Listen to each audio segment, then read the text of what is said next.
ಮನೆಯಿಂದ ಯಾವ ರೀತಿ ಬೆಂಕಿ ಬರುತ್ತೆ ನೋಡಿ ನೋಡಿ ಬಂಧುಗಳೇ ನಮಸ್ಕಾರ. ಮನೆಯಲ್ಲಿ ನೀವು ಗ್ಯಾಸ್ ಉಪಯೋಗಿಸೋರು ಅಂತ ಆದ್ರೆ ದಯವಿಟ್ಟು ಈ ವಿಡಿಯೋವನ್ನ ನೋಡಿ. ಈ ಮಹಿಳೆ ಈ ಸಿಲಿಂಡರ್ ಅನ್ನ ಎಳ್ಕೊಂಡ್ ಬರ್ತಾಳೆ ಅಡಿಗೆ ಮನೆಯಿಂದ, ಏನೋ ಕನೆಕ್ಷನ್ ಸಮಸ್ಯೆ ಆಗಿ ಎಳ್ಕೊಂಡ್ ಬರ್ತಾಳೆ. ಎಳ್ಕೊಂಡ್ ಬಂದ ತಕ್ಷಣ ಮನೆಯಿಂದ ಹೊರಗಡೆ ಅದು ತಗೊಂಡು ಹೋಗಿದ್ರೆ ಯಾವುದೇ ರೀತಿ ಸಮಸ್ಯೆ ಆಗ್ತಾ ಇರ್ಲಿಲ್ವಾ ಏನೋ ಗೊತ್ತಿಲ್ಲ. ಆದರೆ ಅವರು ಎಳ್ಕೊಂಡು ಬಂದು ಆ ಸಿಲಿಂಡರ್ ತೂಕ ಇದ್ದಿದ್ದಕ್ಕೋ ಅಥವಾ ಏನೋ ಗೊತ್ತಿಲ್ಲ, ಇಲ್ಲ ಎಮ್ಮಗೆ ಎಳೆಯೋದಕ್ಕೆ ಶಕ್ತಿ ಸಾಲಿಲ್ವೇನೋ ಗೊತ್ತಿಲ್ಲ, ಇಲ್ಲೇ ಬಿಟ್ಟು ಹೋಗ್ತಾಳೆ.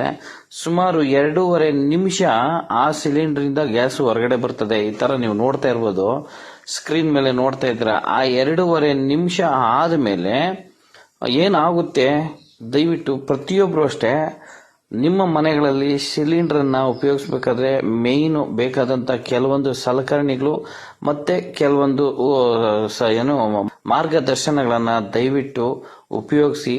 ಮತ್ತೆ ಏನು ಸಿಲಿಂಡರ್ ಬುಕ್ ಮಾಡೋದಾಗ್ಲಿ ಅಥವಾ ಸಿಲಿಂಡರ್ ಗ್ಯಾಸ್ ಅಂಗಡಿಗೆ ಹೋಗಿ ಅಲ್ಲಿರುವಂತಹ ಸಲಹೆ ಸೂಚನೆಗಳನ್ನ ದಯವಿಟ್ಟು ಪಾಲನೆ ಮಾಡಿ.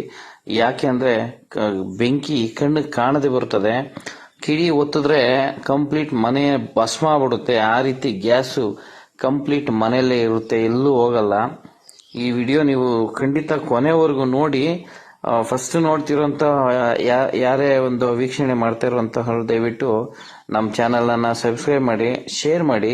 ಅದೇ ರೀತಿ ಬೇರೆಯವ್ರಿಗೂ ಮಾಹಿತಿ ಸಿಗೋದಿದ್ರೆ ದಯವಿಟ್ಟು ನಿಮ್ಮ ಕಾಮೆಂಟ್ ಅನ್ನ ಹಾಕಿ. ಏನ್ ಮಾಡ್ಬೇಕು ಅನ್ನೋದು, ಗ್ಯಾಸ್ ಅಲ್ಲಿ ತುಂಬಾ ಅನುಭವ ಇರುವಂತ ಅನ್ನೋದು ಇದ್ರೆ ದಯವಿಟ್ಟು ಒಂದು ಕಾಮೆಂಟ್ ಹಾಕಿ. ಈ ರೀತಿ ಉಪಯೋಗಿಸ್ರೆ ಈ ರೀತಿ ಆಗುತ್ತೆ ಅಂತ, ಅಥವಾ ನಿಮ್ಮ ಮನೆಗಳಲ್ಲೂ ಇದೇ ರೀತಿ ಏನಾದ್ರೂ ದುರ್ಘಟನೆಗಳೇನಾದ್ರೂ ಸಂಭವಿಸಿದ್ರೆ ದಯವಿಟ್ಟು ಕಾಮೆಂಟ್ ಮಾಡಿ.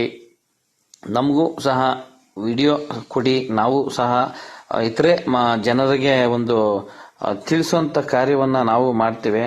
ನೋಡ್ರಿ, ಕಂಪ್ಲೀಟ್ ಗ್ಯಾಸ್ ಖಾಲಿಯಾಗಿ ಆ ಪೈಪು ನಿಂತೋಗುತ್ತೆ ಗ್ಯಾಸ್ ಬರೋದು. ಮತ್ತೆ ಆ ಮಹಿಳೆ ನೋಡ್ರಿ, ಮಹಿಳೆ ಮತ್ತೆ ಅವ್ರ ಮನೆಯಲ್ಲಿದ್ದಂತಹ ಇಬ್ರು ಸಹ ಈಗ ಏನು ಬರ್ತಿಲ್ಲ ಅನ್ನೋ ದೃಷ್ಟಿಯಿಂದ ಬರ್ತಾರೆ. ಬಂದು ಸಿಲಿಂಡರ್ ಹತ್ರ ನಿಂತ್ಕೊಳೋದೇ ತಡ ಅಡಿಗೆ ಮನೆಯಿಂದ ಯಾವ ರೀತಿ ಬೆಂಕಿ ಬರುತ್ತೆ ನೋಡಿ ನೋಡಿ.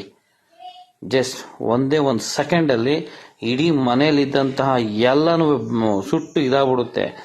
ದಯವಿಟ್ಟು ನೀವು ಅಷ್ಟೇ ಗ್ಯಾಸ್ ಉಪಯೋಗಿಸುವಂತಹ ಯಾರೇ ಆಗ್ಬೋದು, ಮನೆಯಲ್ಲಿ ಗ್ಯಾಸ್ ಸೋರಿಕೆ ಆದರೆ ಅದಕ್ಕೆ ಆದಂತಹ ಕೆಲವೊಂದು ಮಾರ್ಗಸೂಚಿಗಳಿರ್ತದೆ. ದಯವಿಟ್ಟು ವರ್ಷ ಅಥವಾ 6 ತಿಂಗಳಿಗೆ ಒಂದ್ಸತಿ ರೆಗ್ಯುಲೇಟರ್ ಪೈಪು ಎಲ್ಲ ಚೆಕ್ ಮಾಡಿಸ್ತಾ ಇರ್ರಿ. ತೊಂದರೆ ಆದ್ಮೇಲೆ ಏನೂ ಸುಖ ಇಲ್ಲ. ತೊಂದರೆ ಆಗಕ್ ಮೊದಲು ದಯವಿಟ್ಟು ಚೆಕ್ ಮಾಡಿಸಿ ಅನ್ನೋದೇ ನಮ್ಮ ಮನವಿ.